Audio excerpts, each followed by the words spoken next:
எல்லோருக்கும் வணக்கம். எங்கள் வீட்டு பக்கத்தில் நாட்டு தக்காளி பழம் கிடைச்சதுங்க. அதில் 2-3 பழம் ரொம்ப கனிஞ்சு இருந்தது.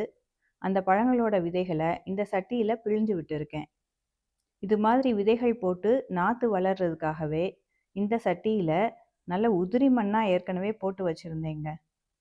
தக்காளி விதைகள் நல்லா முளை விட்டு வந்திருக்கு பாருங்க. இதை தனித்தனியாக எடுத்து நம்ம குட்டி கார்டனில் நட்டு வச்சிடலாம்.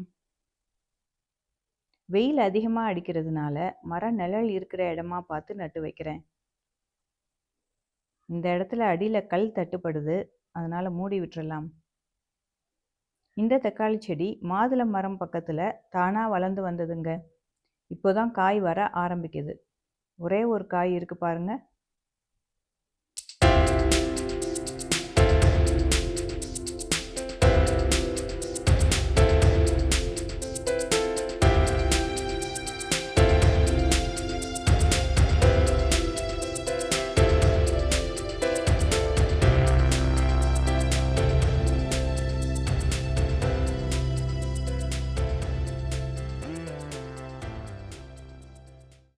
செடிகள் நட்டு வச்சாச்சு, தண்ணி ஊற்றிடலாம். தக்காளி செடிகள் நல்லா வளர்ந்து வந்ததுக்கப்புறம் தனி வீடியோவாக எடுத்து போடுறேங்க.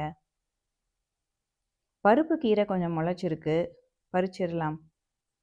இவ்வளோ கீரை கிடச்சிருக்குங்க, இன்னைக்கு பொரியல் செஞ்சிடலாம்.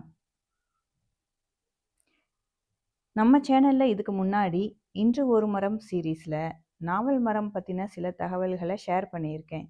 டிஸ்கிரிப்ஷனில் லிங்க் இருக்குது, அவசியம் பாருங்கள். வீடியோ பிடிச்சிருந்தா லைக் பண்ணி ஷேர் பண்ணுங்கள். மறக்காமல் சப்ஸ்கிரைப் பண்ணி சப்போர்ட் பண்ணணும்னு அன்போடு கேட்டுக்கிறேன். நன்றி.